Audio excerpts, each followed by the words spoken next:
The introduction of President Trump's tax plan has left many lawmakers, policy analysts, and tax accounting experts with more questions than answers. There were no details on individual tax brackets, the tax rate at which overseas cash would be repatriated, or how cutting the corporate tax rate won't encourage more tax avoidance schemes. So there are few real numbers to crunch. This was all ponies and no manure, said Michael Greets, a Columbia University tax law professor and a former Treasury Department official. But now that Mr. Trump has revealed his hand, the obstacles he faces for getting tax reform done this year are even more apparent. Bipartisanship is even less likely. White House officials expressed tepid optimism. Democrats might get behind their tax plan for the good of the country, but there was no palpable support for anything that Mr. Trump's economic team proposed. In fact, Democrats quickly cribbed a page from the Republican Party's playbook, accusing Mr. Trump of crippling the economy with debt. The difficulty of repealing the Affordable Care Act without the help of any Democrats is a good indicator.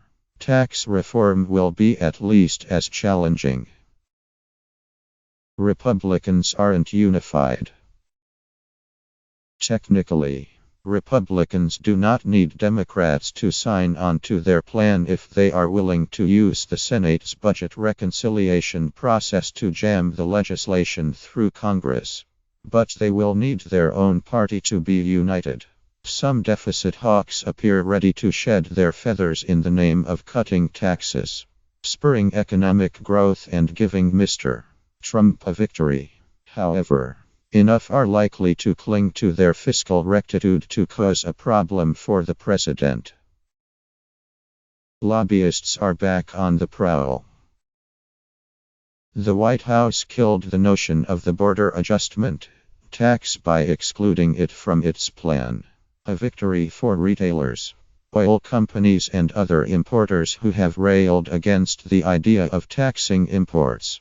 But with the Trump administration preparing to axe all individual deductions except mortgage interest and charities, not everyone is happy.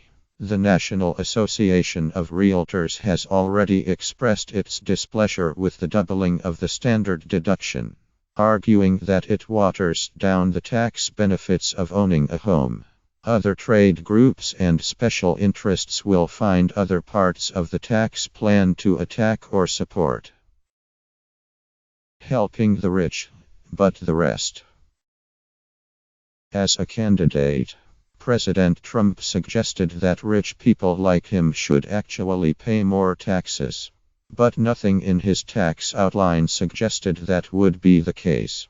In fact, the repeal of the estate tax, and the alternative minimum tax, and the extraordinarily low business tax rates suggest that the rich will do quite well under Mr. Trump's plan. What is more, Mr. Trump's advisors could not offer any insights into how middle-income Americans would fare under his plan. On Thursday, Treasury Secretary Steven Mnuchin was asked on ABC's Good Morning America whether the middle class wouldn't be paying more taxes. "I can't make any guarantees," he said. Then there are the president's taxes. Since Mr. Trump insists on breaking tradition and keeping his tax returns private, they become a potent issue. From what is known about Mr. Trump's wealth and the bits of his tax information that have been made public, he would have quite a lot to gain from his proposal. The repeal of the estate tax and the alternative minimum tax would be a boon for Mr. Trump, as would a lower corporate tax rate, and a territorial system that would let foreign profits go untaxed. As each detail of his plan becomes clearer, critics of Mr. Trump will muddy the policy debates by using his taxes as a rallying cry of opposition.